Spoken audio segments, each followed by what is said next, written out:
ভারতী সর্ববেদার্থ ভারতার্থশ্চ কৃষ্ণ সাহা গীতামন্তি তেনয়ম সর্বশাস্ত্রময়ী গীতা।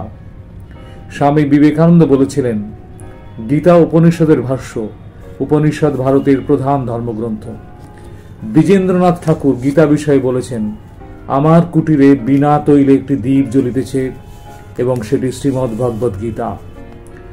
ভগবান শ্রীকৃষ্ণের মুখনিঃসৃত বাণী শ্রীমদ্ ভগবদ গীতা।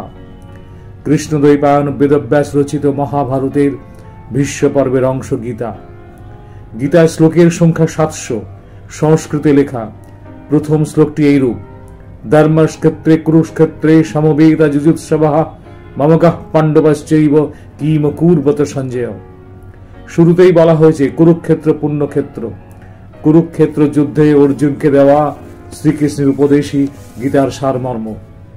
পৃথিবীতে গীতা একমাত্র বই যার বার্ষিকী পালন করা হয়। ভিন্ন প্রান্তে গীতা বার্ষিকী উদযাপিত হয়। গীতার 18টি নাম আছে, যথা জ্ঞানমঞ্জরি, ব্রহ্মাবলী, ভবগ্নি, পরানন্দা, সীতা প্রভৃতি। গীতাতে রয়েছে 18টি অধ্যায়, যথা অর্জুন বিষাদ যোগ, জ্ঞান যোগ, কর্মযোগ, সাংখ্যযোগ প্রভৃতি। শ্রীমদ্ ভগবদ গীতার 3য় অধ্যায়ে দেখা যায়, অর্জুন বিভ্রান্ত হয়ে শ্রীকৃষ্ণের কাছে জানতে চাইলেন, ব্রহ্মজ্ঞান ও নিষ্কাম কর্মের মধ্যে কোনটি অবলম্বন করা যায়। শ্রীকৃষ্ণ অর্জুনের সংশয় দূর করে বললেন, মানুষের কল্যাণের জন্য তিনি বেদের ধর্ম প্রচার করছেন এবং এই ধর্মে 2টি পথের কথা বলা হয়েছে, একটি জ্ঞান যোগ, অপরটি নিষ্কাম কর্ম। সাংখ্যদের জন্য জ্ঞান যোগ, গৃহীদের জন্য কর্মযোগ। লোক হেস্মিন দ্বিবিধা নিষ্ঠা পুরাপ্রোক্ত ময়ানঘ জ্ঞান যোগেন সংখ্যান্যাম কর্মযোগেন যোগিনম। জ্ঞান পথে সিদ্ধি লাভ করা গৃহীদের পক্ষে সম্ভব নয়, তাই সাধারণ গৃহীদের নিষ্কাম কর্ম করাই উচিত। নিষ্কাম কর্মে মন পবিত্র হয়। নিষ্কাম কর্ম নিজের জন্য নয়, এটি ভগবানের কাজ। ভগবান আরো বললেন, ক্ষণকালও কর্ম না করে কেউ থাকতে পারে না। প্রকৃতির নিয়মে সর্বজীব কর্ম করতে বাধ্য।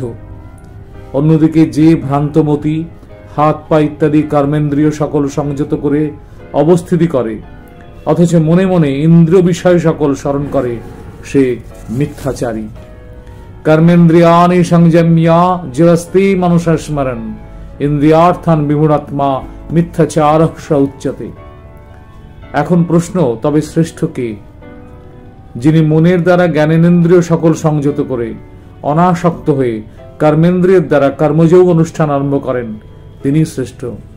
ভগবান বলছেন, নিয়ত কর্ম করতে হবে। কর্মশূন্যতার চেয়ে কর্মই শ্রেষ্ঠ। নিয়তম কুরু কর্মতম কর্মজায়ো হ কর্মণঃ শরীরো যত্রাপি চ তেনা প্রসিদ্ধেদ কর্মণঃ। ভগবানের ত্রিলোকে কিছু করার নেই, অপ্রাপ্ত কিছু নেই, তথাপি তিনি কর্মানুষ্ঠানেই ব্যাপৃত থাকেন। তিনি অলস হলে জগৎ তার অনুবর্তী হয়ে কর্মহীন হয়ে পড়বে। ন মে পার্থাস্তি কর্তব্যম ত্রিষু লোকেষু কিঞ্চন নানা ব্যাপ্যম অব্যাপ্তব্যম বর্ত এব চ কর্মণি। ষড়রিপুর মধ্যে প্রধান রিপু কাম। কাম বাধাপ্রাপ্ত হলে ক্রোধ উৎপন্ন হয়, তাই কাম মানবের চিরশত্রু। কাম মানুষ ইন্দ্রিয়, মন, বুদ্ধিকে আচ্ছন্ন করে দেয়, মানবকে ধ্বংস করে। কাম এষ ক্রোধ এষ রজগুণ সমুদ্ভব মহাশন মহাপাপ্ন্যা বিদ্যেহ ন মিহ বৈরিণম।